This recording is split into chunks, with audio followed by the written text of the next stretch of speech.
Bom, gente, bom dia. A gente vai estudar nessa semana texto normativo, mas antes da gente entrar propriamente no que seriam esses textos normativos, a gente precisa entender que nós vivemos em quê? Em sociedade. Por vivermos nessa coletividade, a gente precisa ter algumas normas, alguns preceitos. Eu não posso fazer tudo o que eu desejo, na hora que eu quiser e da forma que eu quiser. Bem como você também não pode fazer. Precisamos agir, precisamos conversar, precisamos nos impor de uma forma que ela seja o quê? Respeitosa e sempre pensando no quê? No coletivo. E por vivermos nessa coletividade, a gente precisa muitas vezes nos comunicar de forma o quê? Adequada. Porque nem tudo dá pra gente fazer verbalmente.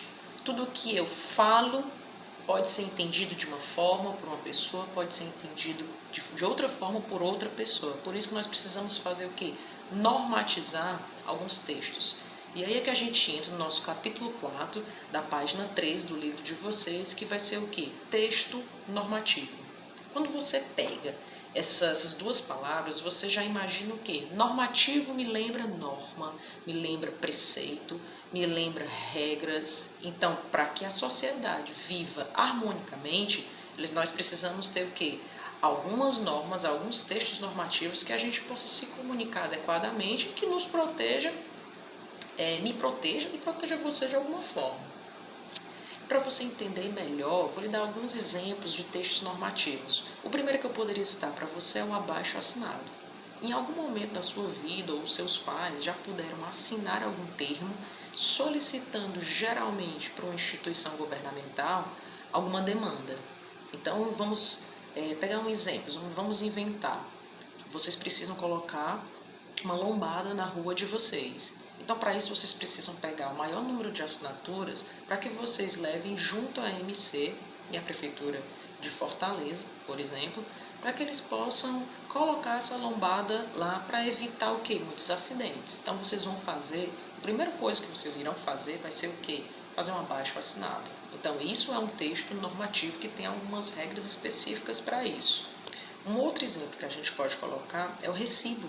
Muito simples. Você paga alguma coisa a alguém e que não vai ser, por exemplo, no cartão de crédito ou no cheque, que é pouco usado hoje, mas você faz um recibo dizendo que pagou tanto ou recebeu a quantia de fulano de tal equivalente ao pagamento do aluguel de uma casa.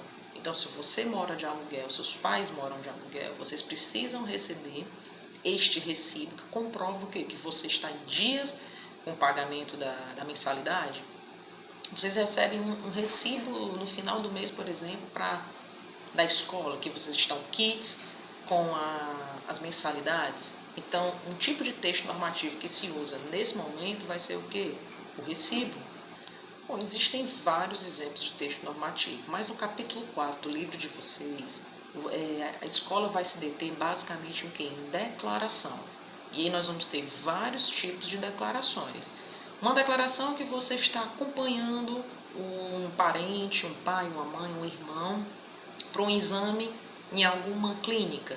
E aí você precisa faltar à escola, você precisa faltar ao seu emprego, mas para isso você precisa levar no departamento de pessoal uma declaração de que você estava ausente. Como é que você comprova que estava ausente? Só falando verbalmente? Não. Você vai pedir uma declaração para a referida clínica, dizer que às 9 horas da manhã do dia 7 de abril, você estava acompanhando o seu pai ou a sua mãe, um ente da família, em algum exame que era necessário levar um acompanhante. Então, essa clínica te dá uma declaração. Outro exemplo de declaração: alguns alunos não podem fazer educação física, então eles precisam passar por uma avaliação médica para que de fato comprove que ele não pode fazer essa educação física, fazer essa disciplina na escola. Então ele precisa trazer uma declaração, ou então um laudo, que aí vai ser um pouquinho mais diferente, mas em tese, se você pegar a base, você vai trazer uma declaração de que você não vai poder fazer uma aula de educação física devido aos seguintes pré-requisitos, ou devido às seguintes situações, tá? Você faltou uma aula, né? E aí você vai pegar, por exemplo, um atestado. Esse atestado é muito similar com a declaração. Mas você vai ter que pegar o quê? Alguém vai ter que dizer que você não estava ausente ali. Enfim, o que é que você pode perceber? Que nós temos vários tipos de declarações, certo? E depende da situação em que você vai usar adequadamente cada uma delas. Diante disso, na página 13 do livro de vocês vão encontrar duas propostas. A primeira, ela vai falar um pouco das declarações que podem ter o objetivo de assegurar direitos, como acontece com a Declaração Universal dos Direitos do Homem e com a Declaração Universal dos Direitos dos Animais. Partindo do pressuposto que você conhece, e aí eu vou colocar aqui para vocês perceberem como é um exemplo dessas duas declarações, vocês vão pesquisar alguns documentos e vão elaborar a Declaração Universal dos Direitos dos Adolescentes.